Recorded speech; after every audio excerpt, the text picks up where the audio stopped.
Okay, remember that they're changing my voice. So today I saw the picture. Uh, okay, remember that they're changing my voice. So today I saw someone with a license plate in like a Mercedes or something. I have the clip, and the license plate said "Doc Dead."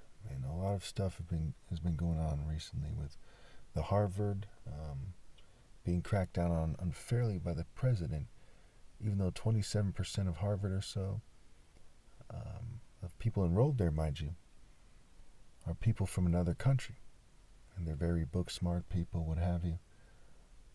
And the president basically said that he does not want them to accept foreign people anymore.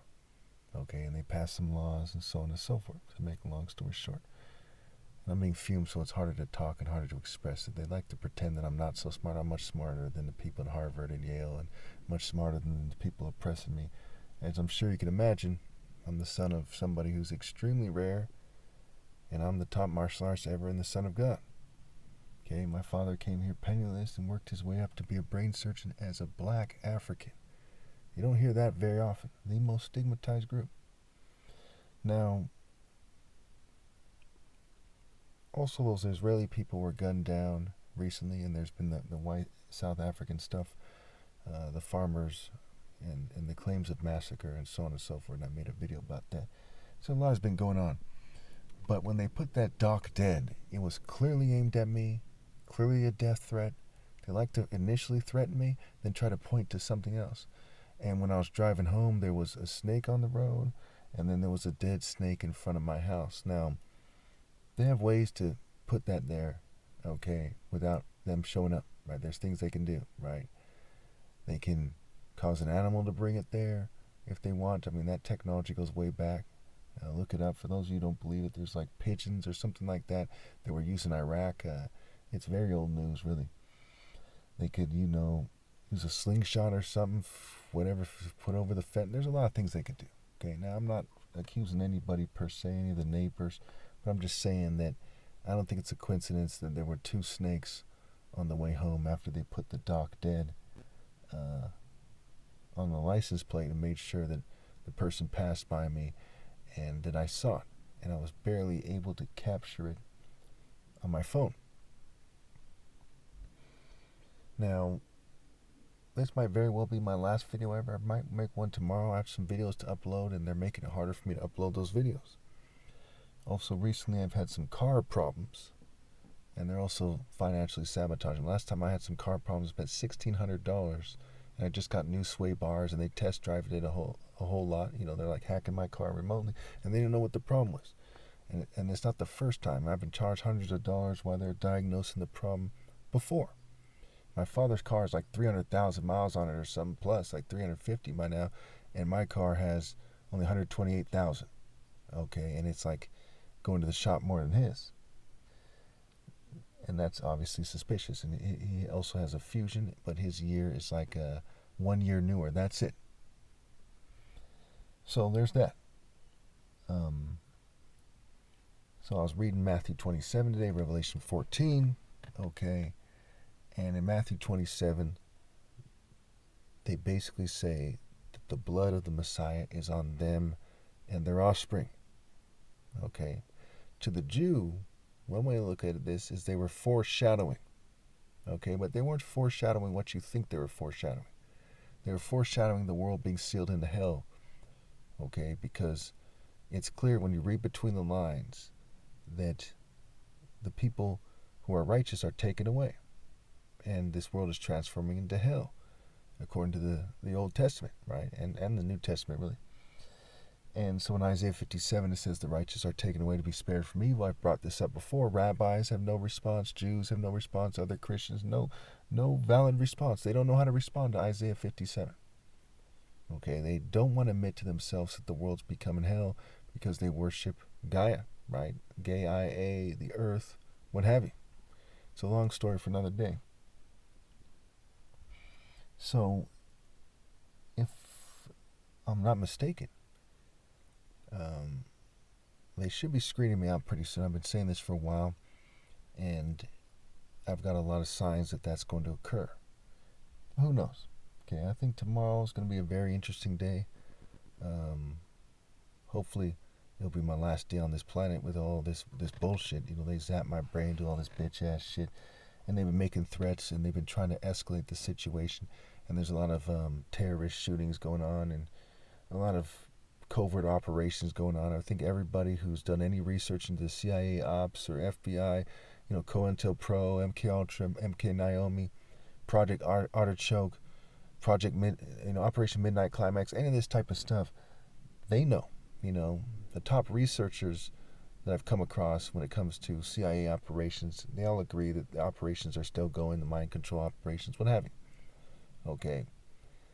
And it's pretty straightforward that this is what's going on. This one informant back in the day, Victor Machete, in like the 70s or so, if I'm not mistaken, he said that MK Ultra never stopped, and he was somebody who exposed it. He was a whistleblower, what have you.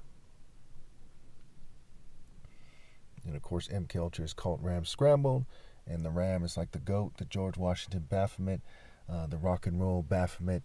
It's pretty straightforward. There's a bunch of rock and roll types, and they're kind of frat and nerd counterparts who are collaborating on these issues. And the masses of people roll with them. They kiss their ass. They work for them. They won't stand against them. Pretty straightforward. So it was by their actions that they had said, let his blood be on us. They said, give us Barabbas, Bar, Abbas, Bar, Father. Okay, you get a lot of wordplay there. Be raw, be evil is what they're saying, not me, And Abbas, right? You get babe as babe, and you get be base, right? So the foundation of their foolish building is Babylon, right? So that word Abbas is a play on words for baby, and Babylon and Babylon, it all connect to it, Babel. So they want people to be evil and use, confuse, and abuse, and to create the evil world, to create the spirit of burning sulfur, which is the spirit of wickedness, chaos, confusion, desolation, widowhood, because they're cut off from God, mourning, because their souls are mourning and yearning for God, and they'll never have God. The spirit of shameless prostitution, the spirit of a whirlwind swirling down on the heads of the wicked that they're creating themselves. They're doing like a ritual where they're drawing the punishment from God onto themselves, and they're eating the presence of their offspring in the spirit of like a big dragon that's a sulfur, burning sulfur and fire breathing dragon. As burning sulfur stands for chaos and desolation, and fire stands for, wickedness burns like a fire, is what the Bible says. So it stands for wickedness burning them. And the dragon is the ancient serpent, the devil, the serpent from the garden. So they're like collectively coming together like people following a king who worships Baal to make up the body of Baal and the body of the ancient serpent, the devil, instead of the body of Christ. Okay. And so the breath of the Lord, when God's Spirit clashes with the rebels and punishes them all the time, all the way till their flesh dies and they get marshaled to eternal fire, okay, it's the breath of the Lord like a stream of burning sulfur, setting them ablaze.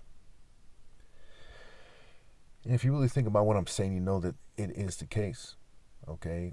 So when we look at people, like we look at serial killers, we look at people in prison, we look at arrogant and psychopathic CEOs, we look at criminals in the streets, homeless people who are drug addicts, we see wickedness harming people in various ways. We see that some of them are more deserving of suffering than others, some are rich and arrogant, and so on and so forth. But we see evidence all over the place that wickedness ruins lives. We see rich people saying that money isn't everything, and Rihanna said that. Okay, we've seen Elon Musk say that the next challenge is to figure out how to live a worthwhile life. He's saying that as the richest person in the world. We see that, politicians are busy in some narcissistic state. They're cooking on the inside, and they're going here and they're going there. I mean, take a good look at Homan, look at Noam, look at Bondi, look at Caroline Leavitt.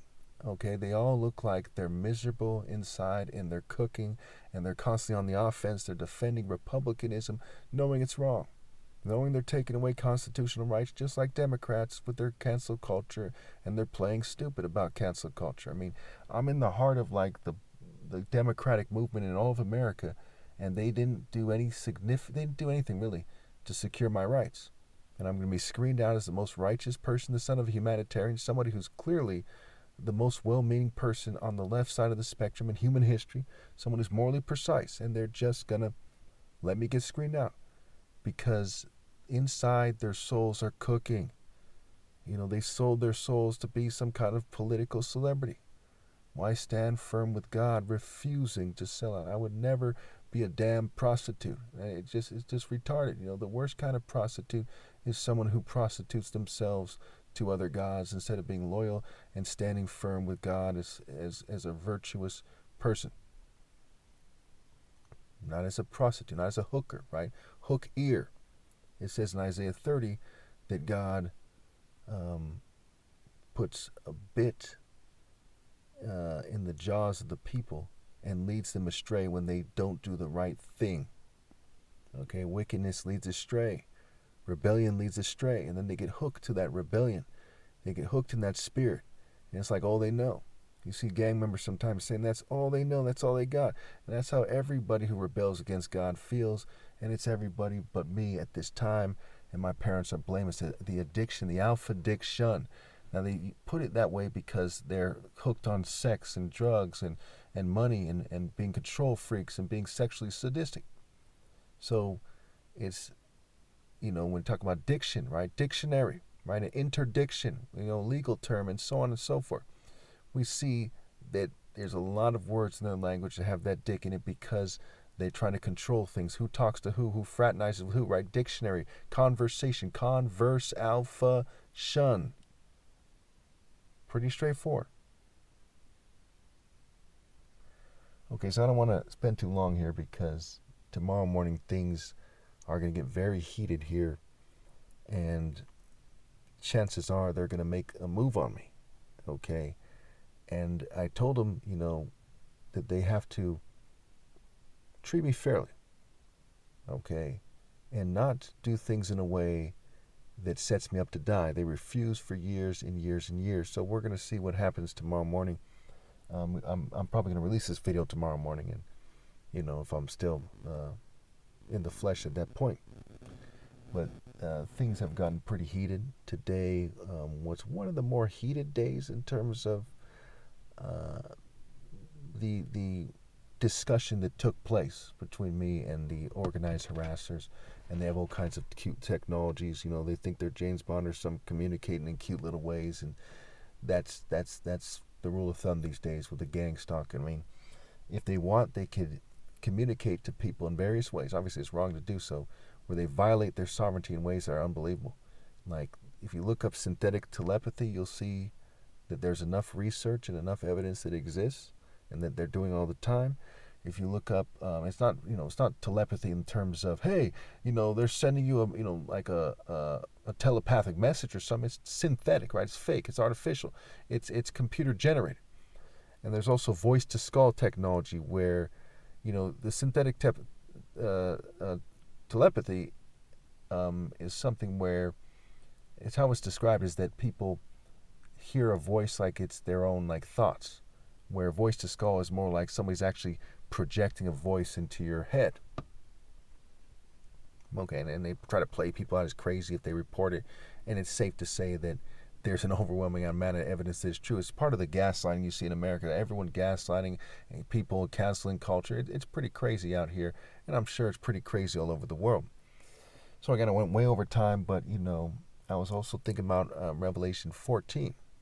Okay, Revelation, but before we get done, let's just go over Matthew 27 real fast. Talk about Revelation 14 real fast. Let's wrap this up.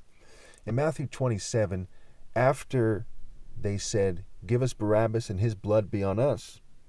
Okay, they said that the righteous one's blood be on them and their children. They then, Pilate then washed his hands and handed, Christ in the story over to be mocked and flogged before crucified. That's part of how I know they're screening me out. There's a lot of things that give it away. They've caused me to have back problems. They've used modern technology to do the equivalent of mocking me and flogging me over many days. Okay, for some total amount of pain that goes far beyond the pain that Christ as a character in the story suffered. Now, it's one thing to be targeted.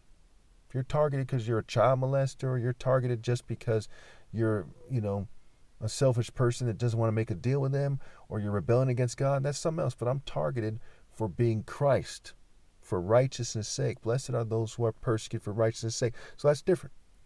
And it's going to cost this planet everything. This is the end of the Bible. Regardless of what the Jew thinks, this is the end of the Bible. There's no chance for redemption after my flesh dies. Okay? In Proverbs it says, don't exalt yourself in front of a king. And they try to say they're chosen, and they try to get me to do what they say. It's going to be very bad for their souls and their offspring's souls.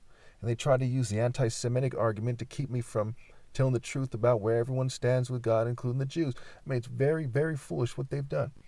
You also see in Revelation 14, it says, those who accept the mark of the beast. And again, the mark of the beast, I can't stress this enough, is humanity's number. It's them completely together. Everyone outside the divine order. And again, the beast, the heads and the horns, and the beast itself, and there's two of them, they're said to stand for kings. And kings also include the deities they worship. A lot of people refer to Christ as God, and Christ is not God, but I can be referred to as God. Okay, but I'm not God. And that needs to be understood. Just like, a king in Babylon might worship Baal or Nebo. Okay, he's not actually that deity's spirit in its essence, but he's the representative. So the kings that the beasts stand for are the representatives of Baal and Nebo and Rephan and Chemosh and Asherah and Ammon and so on and so forth, right? Dionysus, Zeus, Jupiter. They're the representative of these deities to have counterparts. Baal's counterparts, Zeus, Set, Jupiter, what have you. So they've accepted the mark of the ways and the spirits and the thinking and the cultures, right? The god of Western culture is like Zeus or Jupiter, the main god. Then Pan, which means all for all the Greco-Roman deities. And you have Athena and Apollo, the gods of technology. You have gods of witchcraft, even though they all kind of deal in witchcraft. Some are specifically assigned to witchcraft. Circe, Hebe, Hecate, what have you. Okay? You have the sciences. Did I go over that already? Athena and Apollo. You have a young Zeus, Dionysus, ritual madness, grapes, harvest, theater. Okay, and Pan, whose name means all for all the Greco-Roman deities, the deity of rape and being a wild kind of savage, a deity of the harvest as well, and things of that nature. Fertility. Okay, you have Priapus, who's often compared to Pan. You have Artemis, right, the archer. You have a lot of these deities there. Diana, right, and Hera, and Poseidon, and Hades, and these often compared to Orcus and Pluto.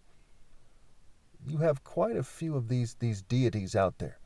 So the multi-headed beast, the number of the heads in a sense is figurative, and it can be seen as the number of completion as well. Okay, the number of all the deities outside the divine order.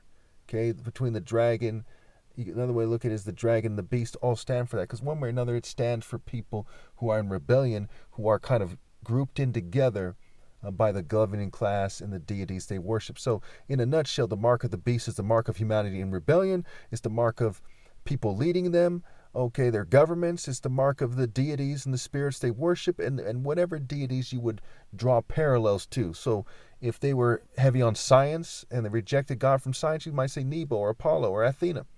Okay, or Thoth. If they were heavy on just rape cult activity, you might say Pan or Min, or Bes, okay, or Dionysus, or Eros, or Hermaphroditus, or Aphrodite. Okay, this is what is going on here.